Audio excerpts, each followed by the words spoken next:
Layer of life. Good morning, everyone. Today we learn about to discover the importance of soil, understand what is soil made up of, and how it is formed. Learn how we can conserve soil. So, let's start. Just like air and water, soil is an important part of natural surroundings. All living things on earth depend on it either directly or indirectly. Let us learn about how soil is formed, its uses, and some ways to protect it. Soil is the word we use to refer to the fine, loose material found on the surface of planet Earth. On land, plants grow in the soil. Many animals, including insects and worms, live in the soil. Human beings use soil to grow crops and build homes. Soil is also found at the bottom of lakes, ponds, rivers, and oceans. Rocks on the surface of the earth are subjected to different natural conditions. For instance, rocks are subjected to rain, storms, and wind. Rain, storms, and wind all slowly cause changes in rocks. Sometimes weather also causes rocks to move from one place to another or collide. All of these processes break rocks down into smaller stones and sand. The process by which rocks are broken down into smaller particles is known as weathering. Weathering is the first step in the soil formation. First step. Billions of years ago, land on Earth was made up of only rocks. Second step. These rocks were exposed to different weather conditions such as sunlight, rain, snow, and wind. Third step. This exposure caused cracks to form. Third, fourth step. Rainwater or ice collected in these cracks.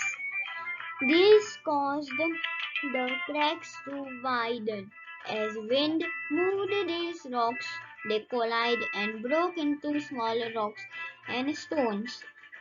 These rocks and stones were continuously exposed to different weather conditions. They were broken down into smaller and finer bits, forming soil.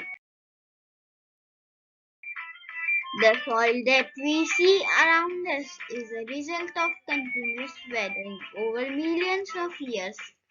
As the soil forms, the heavier rocks settle at the bottom, while the lighter particles remain at the top. Many living things live and die in the soil.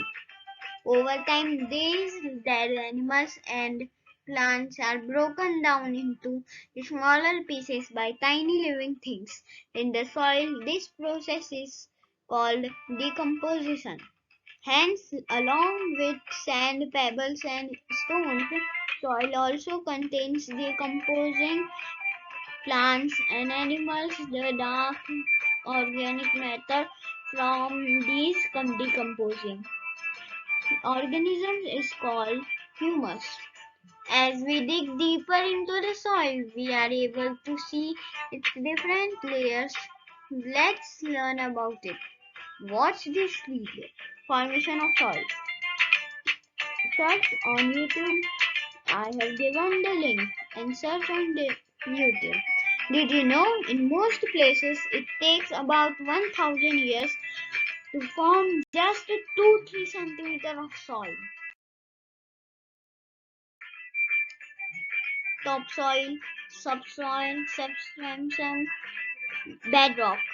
Topsoil is the top layer which is made up of the smallest grain.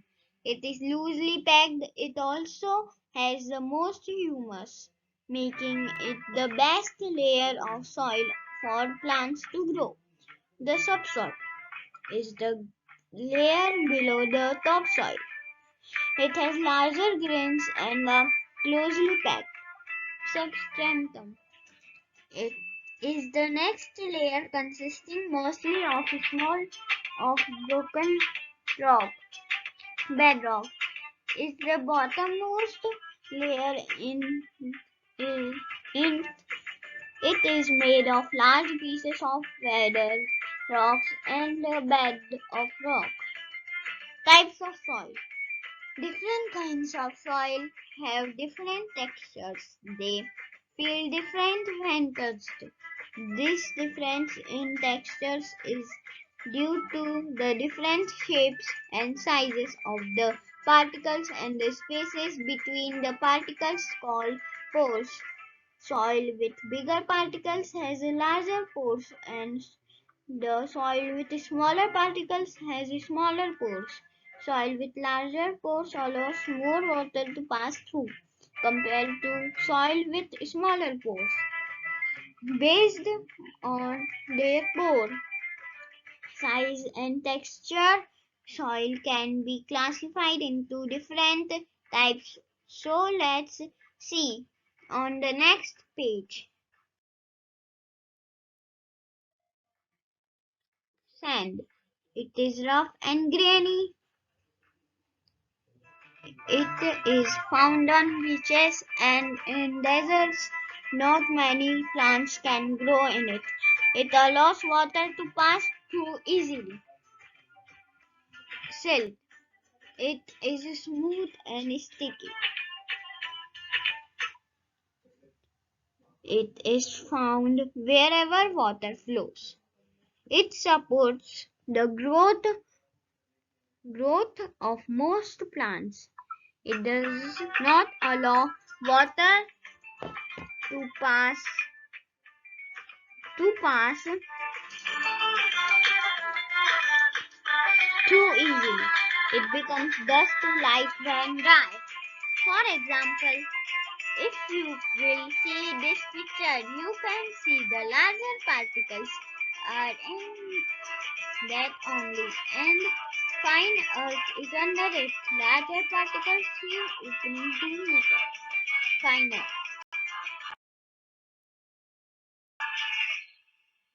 Clay. It is rougher than silt and very sticky when wet. It is found in most places mixed with other types of soil. It supports of most plants when mixed with other types of soil. It does not allow water to pass through easily. It becomes very hard when dry. The pores in the soil are occupied by air and water that support living things. Plant roots grow through the pores in the soil to absorb water and nutrients. Topsoil that supports the growth of plants is said to be fertile. Animals such as worms, snails, slugs, crabs, insects, and mice build their houses by burrowing and tunneling through the pores. They act as natural floors. By turning and mixing the soil, they also make the pores larger, which allows more water and air to enter. You can see these pictures. In this plant roots as you can see. A mole crawling out of its burrow in the soil. A mite that lives in the soil.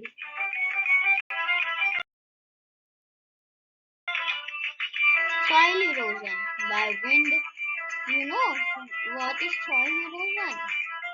Soil erosion is removing of topsoil means topmost soil in the layer of soil. It is by wind in places where the soil is loose, dry and fine wind can easily push it and carry it away. In this process, wind erodes the topsoil. Dry and lifeless places where this has happened are called barren landscapes. Example Sahara Desert by water.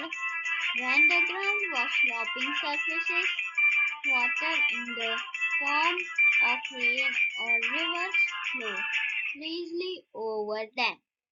In the process, the water erodes small rocks and soil over time. The gushing water causes deep ravines and valleys to form. Example Western Ghats. By human activities. Apart from natural erosion by wind and water, soil erosion also occurs due to human activities such as digging soil for construction of building and cutting down trees for wood. Digging up soil for construction can waste fertile topsoil and cause erosion, leaving behind infertile land. Roots of trees hold soil. When humans cut down trees for wood, the soil held by the trees becomes loose. This loose soil is then more easily eroded by wind or water. Therefore, soil erosion can occur both naturally and as a result of human activities. However, there are ways to reduce this process. Prevention of soil erosion. Soil erosion can be prevented, reduced in the following ways. The number of trees that are cut down should be minimized. Trees should be planted to replace the ones that are cut down. Trees and plants can be planted in open lands. Grass and shrubs can also be planted near parks, buildings, and on the sides of roads. Soil pollution. Another problem is soil pollution. This can happen due to natural or man-made causes. Some common soil pollutants, petroleum from oil spills, toxic chemicals from mining operations, plastic waste, toxic metals like lead and mercury, insecticides. Soil erosion results in the loss of fertile soil, which in turn affects life on the earth. Soil fertility is also affected by soil pollution. It is important to practice soil conservation to protect our soil and sustain life on Earth. Now let us see the audio visuals. Don't skip the video to understand everything. If you have skipped the video, so restart the video to understand everything.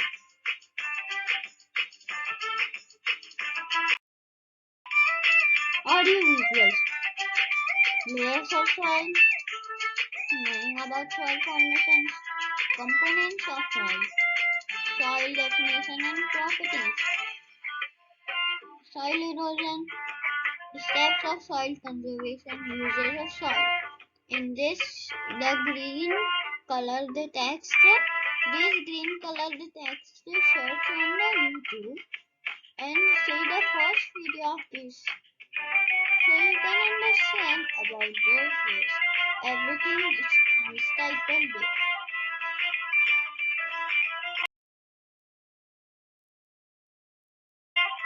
Thank you everyone.